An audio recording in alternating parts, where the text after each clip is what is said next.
मेरे अब तक के कैरियर की पहली ये कंप्लेन है जिसमें मुझे खुद नहीं समझ में आ रहा था कि आवाज़ आ कहाँ से रही है। दरअसल इसमें स्पिन चलाने पर एक अजीब सी छलकने की आवाज़ आती थी।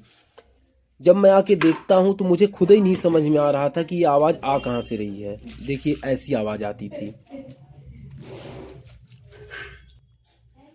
दरअसल इस रिंग में पानी भर गया था जिसको हमने दो जगह कट लगा के, एक नीचे और एक ये ऊपर कट लगा के पानी निकाल दिए हैं।